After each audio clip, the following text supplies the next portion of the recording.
দিদি বাড়ি এসেছি, আর দিদি বাড়ি এসে ঘুরতে যাব না, সেটা তো হতেই পারে না। তো তার জন্য তোমাদের দাদাভাইকে বললাম যেখানেই হোক না কেন আমাকে ঘুরতে নিয়ে যেতেই হবে। তো বলল ঠিক আছে, তো চলো একটা মেলা হচ্ছে, তো চলো মেলা থেকেই ঘুরে আসি। তো যেই কথা সেই কাজ, রেডি হয়ে নিয়েছি আর সবাই মিলে টোটো ধরে চললাম এখন মেলায়। তো মা আমাদের সাথে যাচ্ছে, যেহেতু দুটো বাচ্চা আমি একা তো হ্যান্ডেল করতে পারবো না, তার জন্য মাকে নিয়ে গেছি বাচ্চা দেখার জন্য। আর মেলায় গিয়ে তো অনেক মজা করব। আর দেখো টোটোতে ওরা ওরা খুব মজা করছে। আর পৌঁছে গেলাম মেলায়, আমরা মেলায় পৌঁছে এসেছি। আর দেখো মেলা থেকে এখন এত ভিড়, এত ভিড়। তো সব ভিড় পার করে চলে এসেছি মেলায়। আর মেলার মধ্যে গিয়ে এখন আমরা করব কেনাকাটি, যেহেতু এত বড় মেলা আর কিছু কিনবো না সেটা তো হতেই পারে না। প্রথম চলে এসেছি খেলনার দোকানে, খেলনা টেলনা সব কিনে নিয়েছি।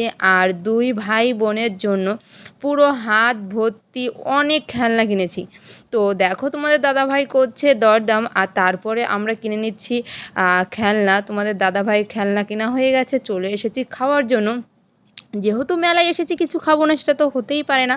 তো মেলায় এসেছি খাওয়ার জন্য, আর খাওয়া দাওয়া করে এখন যাব আমরা বাড়িতে, যেহেতু অনেকটা রাত হয়ে গেছে তো তার জন্য। আর দেখো এই যে কাকুটা, ইনি যে ধোসাটা বানায় না, জাস্ট অসাম। আমি যতবার খড়গপুরে আসি ইনার হাতে ধোসা না খেয়ে আমি বাড়িতে যাই না। তো তার জন্য অর্ডার দিয়ে দিয়েছি। আর আমরা তো খাওয়া দাওয়া শেষ করে এখন যাব বাড়ি, দুই হাত ভরে খেলনা নিয়ে যাব বাড়ি। তো আজকের ভিডিওটা এই পর্যন্তই। ভালো লাগলে একটা লাইক, কমেন্ট, শেয়ার আর সাবস্ক্রাইব করতে ভুলবে না। আর আমাদের পাশে থাকো। আর তোমরা যদি খড়গপুরে কেউ যাও প্লিজ মেলাটা ঘুরে আসবে, যেহেতু এটা জগন্নাথের মেলা ছিল, রথের মেলা। তো আজকের মতো এই পর্যন্তই, টাটা, দেখা হবে নেক্সট ব্লগে। সবাই ভালো থাকবে, সুস্থ থাকবে।